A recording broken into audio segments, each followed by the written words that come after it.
এই যে শুটকি মাছগুলো কি হবে বলে রান্না হবে আজকে শুটকি মাছ তরকারিও আমার খুব ভালো লাগে। শুটকি মাছ শুটকি মাছ দিয়ে আজকে কি হবে এগুলো জন্য আয়োজন হয়েছে কেউ খুব বলতে পারবে। শুকনো মরিচ অনেকগুলো রয়েছে, পেঁয়াজ কাঁচা মরিচ বসিয়ে দিলাম। এখন শুকনো মরিচ ভেজেগুলো নেব। দেখতে থাকুন কি হচ্ছে।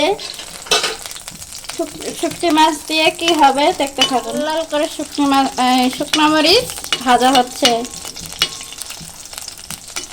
অনেক সুন্দর লাল লাল করে ভেজে নিলাম। এরকম করে এখন তুলে নিব। এগুলো বাড়ির বানানো না, বাইরের কেনা, সেজন্য প্রচন্ড বালু থাকে।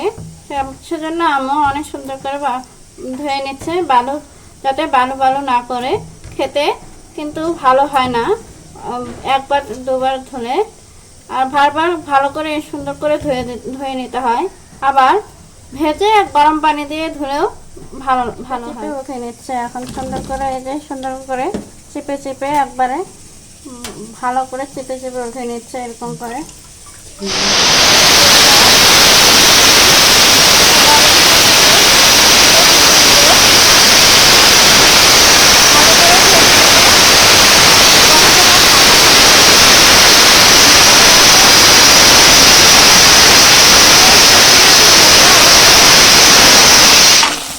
এরকম ভর্তা মানে ভেজে নিয়ে শিলপাটায় বা ব্লেন্ডারে আনতে সময় নাই, সেজন্য খুব দ্রুত খেতে হবে। সেজন্য আম্মু বলতেছে যে ব্লেন্ডারে ভর্তা করবো, শিলপাটায় আজকে ভর্তা করা হবে না। মাছগুলো সুন্দর করে ভাজা ভাজা হচ্ছে। একবারে যেমন ফ্রাই করা হয় সেরকম করে ভাজতে হবে সুন্দর করে। অনেক সুন্দর ভাজা হয়ে গেছে, আমি তুলে নিব। এইভাবে তুলে নিচ্ছে আম্মু। একদম মুসমুসে ভাজা হয়ে গেছে সুন্দর করে। ভর্তা করতেও ভালো লাগবে। এখন ভর্তাটা কাঁচামরিচ রসুন এখন দিয়ে দিলাম। আমি একটু রসুনগুলো ছুলে রেখেছিলাম, দিয়ে দিলাম। এখন হালকা লাল লাল করে ভেজে নিয়ে তুলে দেবো না, হালকা হালকা লাল লাল করে। প্রায় লাল লাল হয়ে এসেছে, সুন্দর করে ভাজানো হয়ে গেছে। এখন তুলে নিব, কেটে নিব ব্লেন্ডারে।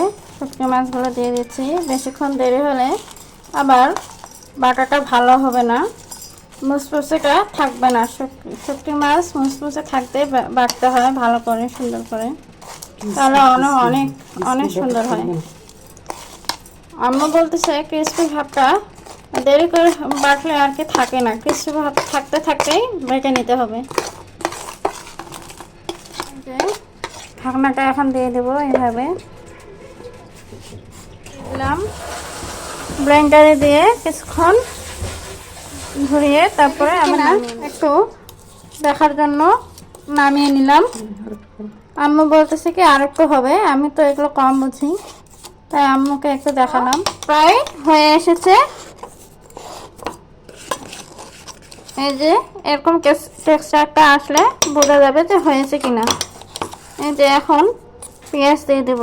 পেঁয়াজ কাঁচামরিচ একটু যেগুলো ভেজে রেখেছিলাম সেগুলো দিয়ে দেব, দিয়ে আবার দুটো ঘুরিয়ে নেব। এখন একটু শেষে লবণ দিয়ে দেব।